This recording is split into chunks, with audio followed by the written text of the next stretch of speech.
नमस्कार दर्शकों, मैं आरएस अग्नोत्री आप सबका स्वागत करता हूं।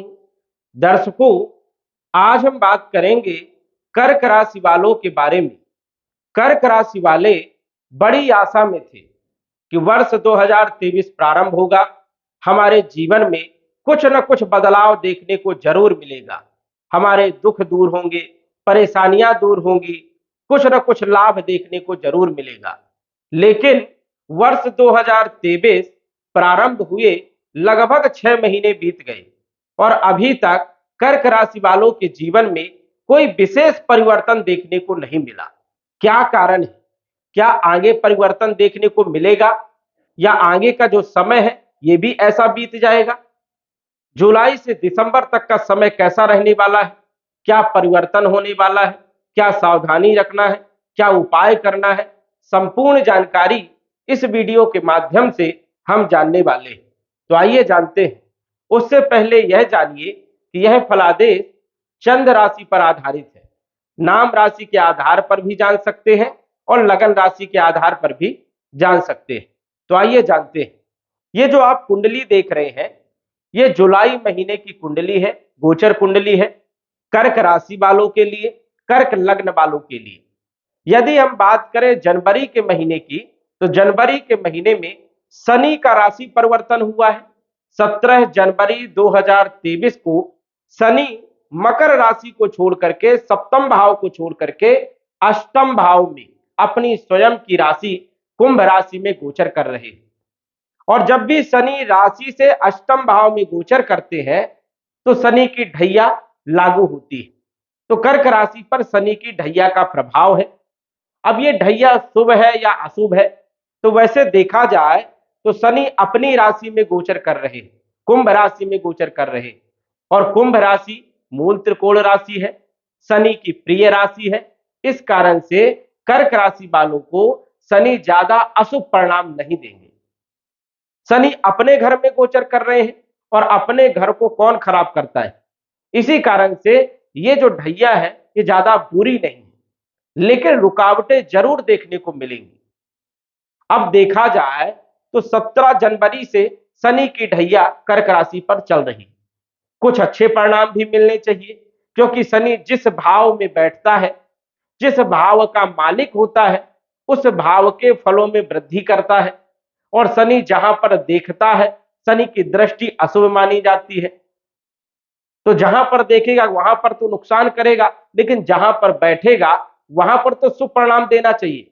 लेकिन जनवरी से अभी तक शनि के कोई शुभ परिणाम देखने को नहीं मिले। शनि आपके सप्तम भाव के मालिक है। सप्तम भाव में मकर राशि है, शनि की राशि है। सप्तम भाव के मालिक अष्टम भाव में गोचर कर रहे हैं और सप्तम भाव से हम विवाह के बारे में देखते हैं, वैवाहिक जीवन के बारे में देखते हैं, पार्टनरशिप के बारे में देखते हैं। तो विवाह नहीं हुआ कई लोगों का, कर्क राशि वालों का विवाह में बड़ी अड़चनें आई, वैवाहिक जीवन में भी बड़ी समस्याएं देखने को मिल रही हैं, मनमुटाव चल रहा है, कई लोगों का तो डिवोर्स तक होने वाला है, कोर्ट केस तक बात चली गई है। तो वैवाहिक जीवन में भी समस्या चल रही है।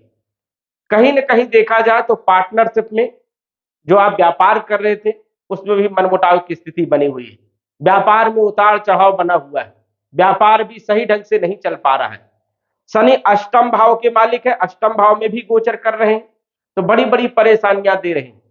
धन तो आ रहा है लेकिन पता नहीं चल रहा है। आपने किसी को पैसा दिया था, वो पैसा रिकवर नहीं आ रहा है, वो पैसा वापस नहीं कर रहा है, एक से बढ़ के एक परेशानियां बताते जा रहा है। तो आप परेशानियों में फंस रहे हैं। आपका कारोबार सही ढंग से नहीं चल पा रहा है, जो 2 दिन का काम है महीनों लग जा रहे हैं। आलस्य बना हुआ है, कई लोगों के पैरों में दर्द हो रहा है, पीढ़ियों में दर्द हो रहा है, ज्वाइंट पेन हो रहा है, मानसिक टेंशन देने का काम कर रहे हैं। शनि आर्थिक नुकसान तो कर ही रहे हैं, मानसिक नुकसान और सामाजिक नुकसान भी कर रहे हैं, साथ ही साथ परिवार में क्लेश भी पैदा कराने का काम कर रहे हैं। तो ये सारी समस्याएं देने का काम जो है शनि कर रहे हैं। शनि की तीसरी दृष्टि आपके कैरियर के भाव में पड़ रही है, तो कैरियर में भी कोई खास लाभ नहीं हो रहा है, कैरियर में बड़ी समस्याएं हो रही हैं। कई लोगों की तो नौकरी ही चली गई जनवरी से अभी तक, और कई लोग प्रयास कर रहे हैं नौकरी के लिए, कोई रिजल्ट नहीं मिल रहा है। कई लोगों का व्यापार ठप हो गया, आर्थिक नुकसान बहुत ज्यादा यहां पर देखने को मिल रहा है। और यहां पर देखा जाए तो मानसिक टेंशन में बहुत ज्यादा है। वही यदि हम देखें तो शनि की सप्तम दृष्टि धन भाव में पड़ रही है, तो धन बच नहीं रहा है, आ तो रहा है लेकिन बच नहीं रहा। कई लोगों का जो आवक थी वो ठप हो गई, आवक के जो स्रोत थे वो बंद हो गए, लाभ नहीं हो रहा है, कहीं कोई रास्ता नहीं दिख रहा है, बहुत परेशान है। क्या करे क्या ना करे की स्थिति यहां पर बन रही है, और जिस चीज में हाथ डाल रहे हैं उसमें नुकसान हो रहा है, तो ये स्थिति भी बन रही है। यहां से हम कुटुंब परिवार के बारे में देखते हैं तो क्लेश यहां पर बना हुआ है, लड़ाई झगड़े हो रहे हैं, मनमुटाव हो रहा है। दसम दृष्टि शनि के पंचम भाव में पड़ रही है। यहां से हम शिक्षा के बारे में देखते हैं, शिक्षा में भी व्यवधान आ रहा है, मन नहीं लग रहा है पढ़ाई लिखाई में। संतान के बारे में भी यहां से हम देखते हैं, संतान को लेकर के चिंता बनी हुई है। प्रेम विवाह के बारे में भी यहीं से देखते हैं तो प्रेम विवाह भी सही नहीं चल पा रहा है, लड़ाई झगड़े हो रहे हैं, मनमुटाव हो रहा है, कई लोगों का तो टूट गया है प्रेम विवाह। लव लाइफ को लेकर के भी चिंता बनी हुई है। यहां से हम फाइनेंशियल स्थितियों के बारे में भी देखते हैं तो फाइनेंशियल स्थितियों में भी जो है यहां पर अच्छी स्थिति नहीं है। जो लोग शेयर मार्केट में है उनको भी काफी नुकसान देखने को मिला। तो यही स्थिति है कि शनि जो है आपको शुभ परिणाम नहीं दे रहे हैं। और इसका दूसरा कारण यह है कि शनि जो है 3 फरवरी से 15 मार्च तक ये अस्त रहे, और जब कोई ग्रह अस्त होता है तो वो शुभ परिणाम नहीं देता बल्कि अशुभ परिणाम देता है। सूर्य के समीप जो भी ग्रह आता है राहु केतु को छोड़ करके, वो ग्रह मुरझा जाता है, अस्त हो जाता है, अपनी शक्ति का प्रदर्शन नहीं कर पाता, क्योंकि सूर्य में इतना तेज है, आग जलती रहती है कि कोई भी ग्रह समीप में जाता है और वो जल जाता है, मुरझा जाता है, अपनी शक्ति का प्रदर्शन नहीं कर पाता। तो सूर्य के समीप शनि गए, और ये शनि जो है 15 मार्च तक थे, इस कारण से ये शुभ परिणाम तो नहीं दिए, अशुभ परिणाम जरूर दिए। अब 15 मार्च के बाद शनि उदय हो रहे थे धीरे धीरे, कि जो कई सारे क्षेत्रों के मालिक गुरु होते हैं, गुरु 31 मार्च से 27 अप्रैल तक ये अस्त हो गए। ये आपके भाग्य भाव में थे, भाग्य का साथ नहीं मिल रहा था। अब गुरु धन के कारक है, धन का जो डिपार्टमेंट है वो गुरु के पास, गुरु ज्ञान के कारक है, शिक्षा के कारक है, संतान के कारक है, विवाह के कारक है, वैवाहिक जीवन के कारक है, फाइनेंशियल स्थितियों के कारक है। तो जब इन सभी क्षेत्रों के जो मालिक है वो अस्त हो जाए तो कहां से आपको शुभ परिणाम देखने को मिलेंगे। तो ये भाग्य भाव में गोचर कर रहे थे, इस कारण से धन से संबंधित परेशानियां बनी थी, शिक्षा को लेकर के, विवाह को लेकर के, संतान को लेकर के, मानसिक टेंशन को लेकर के चिंताएं बनी थी। अब बृहस्पति 27 अप्रैल को ये उदय हुए, लेकिन उससे पहले 22 तारीख को राहु के घर में आकर के, राहु के साथ जो है आकर के युति करके जो है गोचर कर रहे हैं। और यहां पर राहु के साथ गुरु चांडाल योग बन रहा है, ये अशुभ योग माना जाता है। तो इस कारण से 22 अप्रैल से अभी तक भी जो है गुरु के शुभ परिणाम देखने को नहीं मिले, क्योंकि राहु के साथ बैठने के कारण शुभता नहीं बन पाई। चांडाल योग के कारण राहु ने गुरु को ग्रसित कर रखा है, इस कारण से गुरु अपने फल नहीं दे पा रहे। लेकिन जुलाई से राहु कमजोर हो जाएंगे और गुरु मजबूत हो जाएंगे, तो ये स्थिति जो है ये क्लियर हो जाएगी। उसके बाद यदि हम बात करें 27 अप्रैल तक तो ये स्थिति थी, उसके बाद गुरु थोड़े से अच्छे फल देने चाहिए, लेकिन बुध जो है 23 अप्रैल से 15 मई तक ये अस्त हो गए। और बुध आपके पराक्रम के मालिक है और 12वें भाव के मालिक है, व्यापार के कारक माने जाते हैं, बुद्धि के कारक माने जाते हैं, तो ये भी अस्त हो गए। तो कहीं ना कहीं व्यापार को लेकर के बड़ी चिंता थी, असमंजस बना था। सूर्य भी जो है ग्रहण में आ गए 14 अप्रैल से 15 मई तक। अब बुध और सूर्य दोनों एक साथ जो है परेशानी में थे, ग्रहण लगा हुआ था सूर्य को और बुध अस्त थे, दोनों ही अच्छी स्थिति में नहीं थे, और दोनों ही 15 मई तक ये फंसे हुए थे। इस कारण से 15 मई तक का जो समय था, सूर्य आपके धन के भी मालिक थे, और धन का मालिक यदि ग्रहण में हो परेशान हो तो कहां से धन की प्राप्ति होगी। तो 15 मई तक ये स्थिति बनी रही। उसके बाद जो है मंगल जो है 10 मई से 1 जुलाई तक ये नीच राशि में गोचर कर रहे थे आपकी राशि में। ये सबसे बुरा टाइम था, जो कि स्वास्थ्य पर भी बुरा प्रभाव देखने को मिला। स्वास्थ्य ठीक नहीं रह रहा था, कॉन्फिडेंस आपका कमजोर हो जा रहा था, गुस्सा बहुत तेज आ रही थी, काम करने का मन नहीं हो रहा था, ईगो बढ़ रहा था। तो मंगल जो है 10 मई से 1 जुलाई तक नीच राशि में गोचर कर रहे थे और ये आपकी राशि में गोचर कर रहे थे। इस कारण से कोई भी काम नहीं बनने दिए, परेशानी पे परेशानी पैदा कर रहे थे। अब 1 जुलाई से मंगल धन भाव में गोचर कर रहे हैं मजबूत स्थिति में, तो 1 जुलाई के बाद विशेष परिवर्तन देखने को मिलेगा। अब हम जुलाई से दिसंबर तक की यदि बात करें, तो शनि की यदि बात करें तो शनि पूर्ण रूप से जुलाई के महीने में मजबूत हो रहे हैं और ये जून के महीने से ही वक्री हो गए हैं 17 तारीख से। अब जब शनि शुभ होता है और वक्री होता है तो 3 गुने शुभ फल देखने को मिलते हैं, और यदि शनि खराब है तो 3 गुना अशुभ परिणाम देखने को मिलता है। तो वक्री है, अपनी राशि में गोचर कर रहे हैं, तो कर्क राशि पर कुछ ना कुछ तो शुभ परिणाम देखने को जरूर मिलेगा जुलाई के महीने से। और ये वक्री रहेंगे 4 नवंबर तक। तो 4 नवंबर तक यदि देखा जाए तो अच्छी स्थिति है, शनि आपको कुछ न कुछ लाभ दे करके जरूर जाएंगे, क्योंकि जो आपके ऊपर ढैया का प्रभाव था, अब शनि वक्री हो गए हैं तो ढैया का प्रभाव 0 हो जाएगा और वो आपके सप्तम भाव के राजयोग के फल देंगे। क्योंकि जब कोई ग्रह वक्री होता है तो पिछले भाव का फल देता है, तो शनि आपके सप्तम भाव का जो है फल देंगे, राजयोग का फल देंगे। इस कारण से नवंबर 4 तक आपका बहुत अच्छा समय है। उसके बाद फिर ये मार्गी हो जाएंगे तो फिर परेशानियां पैदा करने का काम करेंगे। तो यहां पर आपको शनि का उपाय करना चाहिए, पीपल की पूजा करना चाहिए, दशरथ कृत शनि स्तोत्र का पाठ करना चाहिए। तो ये उपाय आपको कर लेने चाहिए, क्योंकि शनि आपकी कुंडली में यदि देखा जाए तो कहीं ना कहीं परेशानियों के कारण जो है 4 तारीख के बाद, 4 नवंबर के बाद बनने ही वाले हैं।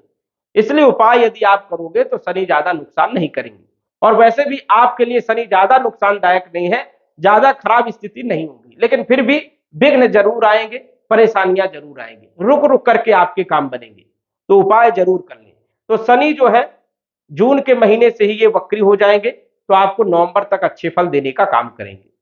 इसके बाद गुरु की यदि बात करें तो जुलाई के महीने में 15 डिग्री में गुरु गोचर करेंगे, मजबूत हो जाएंगे, और राहु 6 डिग्री में आ जाएंगे। तो ये बहुत अच्छी स्थिति हो जाएगी कि भाग्य का मालिक कैरियर के भाव में गोचर कर रहा है, तो कैरियर में विशेष बदलाव मिलेंगे। जुलाई, अगस्त, सितंबर, अक्टूबर, नवंबर, दिसंबर, अक्टूबर के बाद तो और अच्छी स्थिति आपकी बन जाएगी, क्योंकि राहु भाग्य भाव में गोचर करेंगे और गुरु पूर्ण रूप से स्वतंत्र हो जाएंगे, अकेले हो जाएंगे। तो ये सबसे अच्छा टाइम आपका रहेगा 30 अक्टूबर से दिसंबर तक का, बहुत अच्छा समय रहेगा। यश मान सम्मान दिलाएंगे, धन दिलाएंगे, भाग्य का साथ मिलेगा, अटके हुए आपके काम बनने लग जाएंगे, कैरियर में विशेष बदलाव मिलेगा, प्रमोशन मिल सकता है, नौकरी की तलाश में है तो नौकरी भी मिलेगी, व्यापार भी आपका बढ़िया रहेगा। तो 30 अक्टूबर के बाद स्थिति पूर्ण रूप से क्लियर हो रही है, लेकिन उसके पहले गुरु मजबूत हो जाएंगे तो ये जुलाई से ही अच्छे फल देने लगेंगे। राहु कमजोर हो जाएंगे तो राजनीति जैसे क्षेत्रों में लाभ देने का काम करेंगे, तो ये स्थिति भी यहां पर बनेगी। गुरु की दृष्टि की यदि बात करें तो धन भाव में गुरु की दृष्टि रहेगी, तो धन के स्रोत पैदा होंगे जुलाई के महीने से, और अक्टूबर, 30 अक्टूबर के बाद और अच्छी स्थिति हो जाएगी धन की, धन के स्रोत पैदा होंगे। वही देखा जाए तो भूमि भवन प्रॉपर्टी का योग बनेगा। इनकी दृष्टि, नवम दृष्टि छठे भाव में रहेगी, तो जो आपके ऊपर कर्ज बना हुआ है वो कर्ज भी समाप्त होगा, लेकिन कर्ज आपका 30 अक्टूबर के बाद समाप्त होगा। कंपटीशन में सफलता मिलेगी, नई नौकरी के योग बनेंगे, नौकरी आप चेंज कर सकते हो। तो ये सारे क्षेत्रों में गुरु आपको लाभ देने का काम करेंगे जुलाई के महीने से, और 30 अक्टूबर के बाद और अच्छे फल देने का काम करेंगे। राहु भाग्य भाव में 30 अक्टूबर से गोचर करेंगे, भाग्य में वृद्धि करेंगे, अचानक बड़े बड़े लाभ देने का काम करेंगे, ये यहां पर किस्मत बदल देते हैं। केतु जो है तीसरे भाव में अच्छे फल देने का काम करेंगे 30 अक्टूबर से, बल पराक्रम में वृद्धि करेंगे, जो भी आप मेहनत करोगे उसमें आपको सफलता देने का काम करेंगे। तो ये भी काफी अच्छी स्थिति है दिसंबर तक, अक्टूबर से दिसंबर तक। बात करें शुक्र की तो शुक्र अच्छी स्थिति में है, ये दिसंबर तक अच्छे फल देने का काम करेंगे। 7 तारीख से 7 जुलाई से धन भाव में आएंगे, धन के स्रोत पैदा करने का काम करेंगे, भोग विलास में वृद्धि करने का काम करेंगे। तीसरे भाव में भी अच्छे फल देंगे, चौथे भाव में ये आ जाएंगे तो भोग विलास में वृद्धि करेंगे, भूमि भवन प्रॉपर्टी में भी लाभ देने का काम करेंगे। मंगल की बात करें तो मंगल कहीं न कहीं धन के स्रोत पैदा करने का काम करेंगे। 18 अगस्त से आपके पराक्रम भाव में आएंगे तो और अच्छे फल देने का काम करेंगे। दिसंबर तक जबरदस्त समय रहने वाला है। सूर्य की यदि बात करें तो 17 तारीख तक सूर्य की स्थिति 17 जुलाई तक अच्छी नहीं है, लेकिन 17 जुलाई के बाद स्थिति आपकी बहुत अच्छी रहेगी। 17 जुलाई के बाद धन बचने लगेगा, जो धन आ रहा था वो खर्च हो जा रहा था, धन बचत नहीं हो रहा है, तो 17 जुलाई के बाद धन बचने लगेगा। जो क्लेश घर में हो रहा है वो क्लेश जो है समाप्त होगा। तो ये 17 जुलाई से स्थिति सुधार में आएगी और फिर पूरा दिसंबर तक, जुलाई अगस्त सितंबर अक्टूबर नवंबर दिसंबर तक सूर्य आपको अच्छे परिणाम देने का काम करेंगे। बुध की यदि बात करें तो बुध जो है 8 तारीख से बहुत अच्छे फल देने का काम करेंगे। 8 जुलाई से ये आपकी राशि में गोचर करेंगे, 25 तारीख तक जबरदस्त लाभ देने का काम करेंगे। उसके बाद धन भाव में आ जाएंगे, जबरदस्त लाभ देने का काम करेंगे। व्यापार की स्थिति को मजबूत बनाएंगे, प्राइवेट सेक्टर वालों को जबरदस्त लाभ देंगे और सूर्य 17 तारीख के बाद सरकारी क्षेत्र वालों को जबरदस्त लाभ देंगे। तो ये स्थिति बहुत अच्छी बनने वाली है दिसंबर तक। तो कहीं न कहीं बुध भी आपको लाभ देने का काम करेंगे और सूर्य भी आपको 17 जुलाई से लाभ देने का काम करेंगे। मंगल तो लाभ देंगे ही देंगे, शुक्र भी लाभ देंगे। तो कहीं ना कहीं जो है स्थिति में बदलाव देखने को जरूर मिलेगा। जुलाई से दिसंबर तक की जो स्थिति है वो काफी अच्छी स्थिति रहने वाली है। इसमें आपको बदलाव देखने को जरूर मिलेगा, कुछ ना कुछ परिवर्तन देखने को जरूर मिलेगा।